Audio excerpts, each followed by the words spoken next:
வலையொலி பார்வையாளர்களுக்கு வணக்கம். நமக்கெல்லாம் தெரியும்,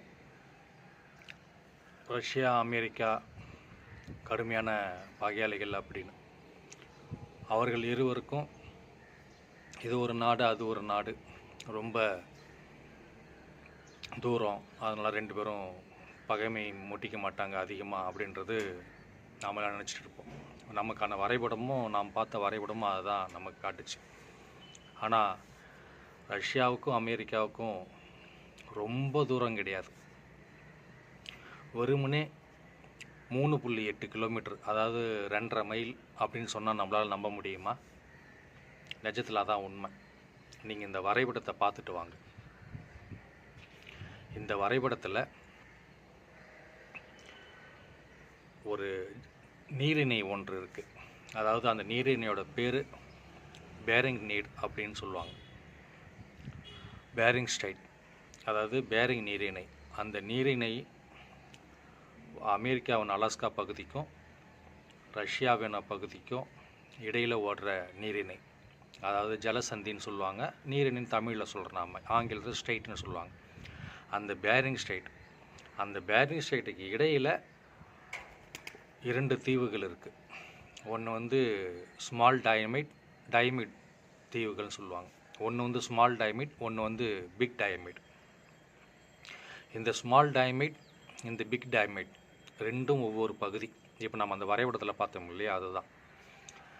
அதில் அந்த பிக் டைமிட் ரஷ்யா பக்கமும், ஸ்மால் டைமிட் அமெரிக்கா பக்கமும் இருக்குது. இந்த 2 தீவுகளுக்கு நடுவில் 3.8 கிலோமீட்டர். ரொம்ப குறுகிய தூரம் தான் ரஷ்யாவுக்கும் அமெரிக்காவுக்கும் உள்ள எல்லையே.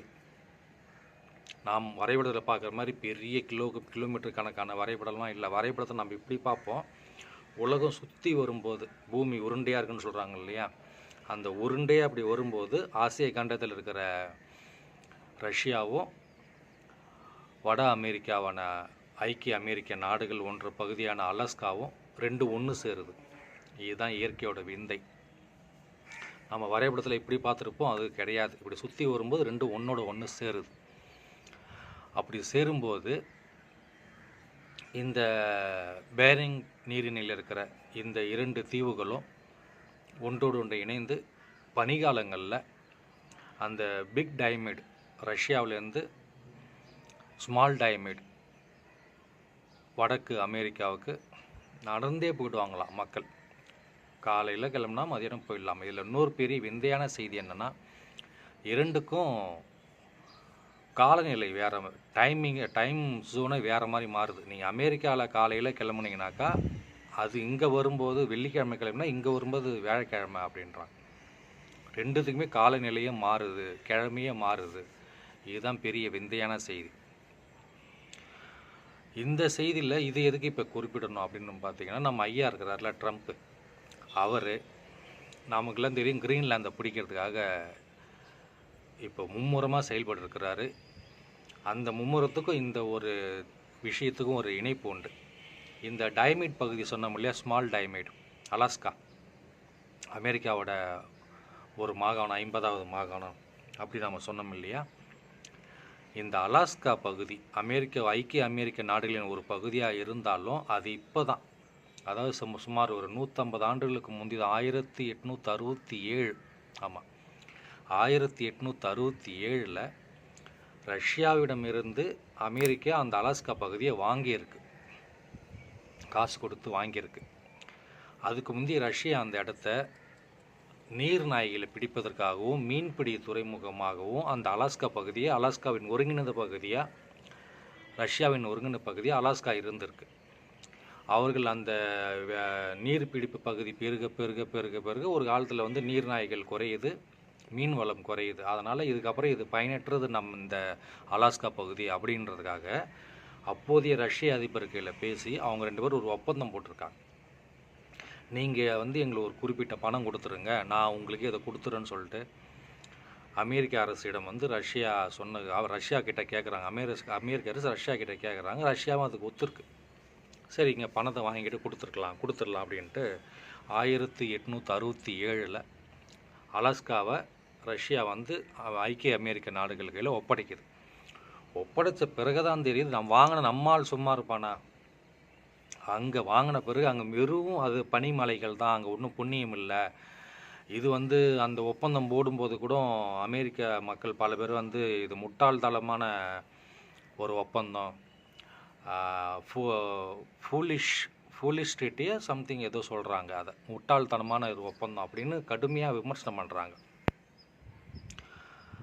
அந்த விமர்சனம் பண்ண பிறகு அமெரிக்காக்காரன் என்ன பண்ணானாக்கா, அதுக்கப்புறம் தான் விஷயம் வெளியே வருது. அங்கே அதிகமான தாது பொருட்கள் இருக்குது, பனிமலை மட்டும் கிடையாது, தாது பொருட்கள் இருக்குது, கனிம வளங்கள் இருக்குது அப்படின்னு நாங்கள் கண்டுபிடிச்சி அமெரிக்காவோட ஏர்பேஸை கொண்டு போய் இறக்கி, அமெரிக்காவோட தொழில் வளங்களை கொண்டு போய் இறக்கி, அங்கே இருக்க தாதுக்களை கனிம வளங்களை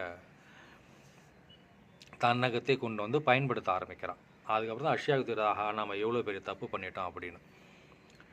அந்த 1150 ஆண்டு காலமாக அலாஸ்காவை அவர் காசு கொடுத்து வாங்கிய இந்த அமெரிக்க அரசாங்கம் காசு கொடுத்து வாங்கிய ஒரு செய்கை தான் இன்றைக்கு நாம் இப்போ சமீபமாக பார்க்குறோம்ல, கிரீன்லாந்தை வந்து ட்ரம்ப்பு உரிமைக்கு வர்றாரு, எங்களுக்கு வேண்டும்னு அது இன்னைய செய்தி வரைக்கும் படைகளை கொண்டு போய் நான் நிறுத்துவேன் அப்படின்னு சொல்கிறார்.